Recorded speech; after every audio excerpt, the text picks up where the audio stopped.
Well, we're talking to Morency. I always say on Coast to Coast, Spain never loses, and they have found their way into the semis against a tough French team. It really is crazy watching France get to the semis without scoring goals. It is unbelievable. It's the number one, you know what, though? Defense wins championships. You hear this in football all the time, and it's specifically true in soccer. If you don't give up any goals, you're going to be in every game that you play in. This isn't the way that France wanted it to be or expected it to be, Scott. I mean, Mbappé is, Messi gets all the love right now, but Messi's like, aging, playing in the MLS. Mbappe's known as the best player in the world. He can't buy a goal. Like, right. He's had breakaways. He got his nose shattered and busted open. Then he got hit in the face with a ball the other day. Yeah. It hasn't been easy for them. Yeah, it hasn't been easy for them. Like, they're grinding through. They're incredibly difficult to score on. But even with Spain, Scott, Spain are the only team that have won every game that they played in. They got it boom. They're 5-0. They're rolling along. But look, they gave up a goal the other day to Georgia. They were down. They're not perfect either.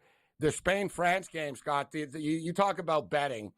It's going under 2.5. It's a reason why it's minus 200. You could probably play it under minus 1.5 as well, and I wouldn't have a problem with that. It wouldn't shock me if this game was scoreless after 90 minutes. They're both very tactical in what they do.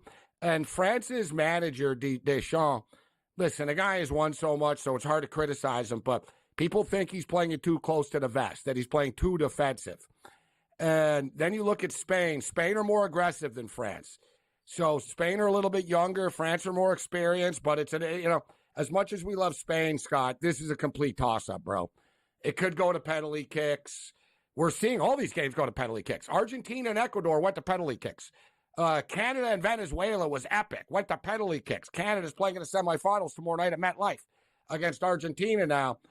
Like, penalty kicks are probably going to be in order for England. Like, between the 2 Euro games coming up, if you bet both of them to go to penalty kicks, at least one of them is, and you're making money. And I think they probably both are, Scott. I know it sounds predictable.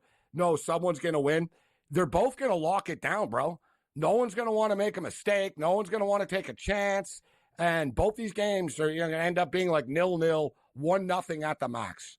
Uruguay went to PKs against Brazil. That was wild. Through and 41 fouls, Scott, in that game. You want to talk about bad blood? 41 fouls. It was violent. But I thought the guy actually let him play. And I thought, in the other game, the other quarter that I watched, the Colombia was 5-0. It was total domination. But now you've got Argentina and Canada tomorrow night at East Rutherford here in New York. And that's the one semi. Wednesday is Uruguay and Colombia. Colombia has literally been destroying everyone. But Uruguay they win every game they play. How great is that game? And I know you're on Canada. Listen, Canada is a wing and a prayer. It's Argentina. They're the defending World Cup champions. Canada played Argentina in the first game of the Copa and actually hung around. It was scoreless at the half. Canada had more chances in the first half. They just didn't bury them. They ended up losing 2-0. Nobody expected Canada to get through the group. Then nobody thought Canada was going to get past Venezuela. So here they are right now. They're playing with house money. So, no, I'm not. Listen, I'm going to be on Canada plus 2.5 goals, Scott. You know what I mean? And I'll do a homer little play on the money line for the fun of it. But I realize how tough they're in. You talk about Colombia and Uruguay. I'm a big Uruguay fan, Scott.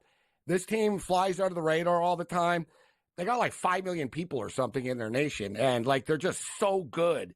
They're so hard to score on. They're a little bit offensively challenged, but similar situation. They don't give up goals, so they're in games. But Colombia, Scott, are undefeated in 28 games now. Right. Seriously. They don't lose to anybody. I think they're going for their 28th straight win. I think they're going to get past Uruguay.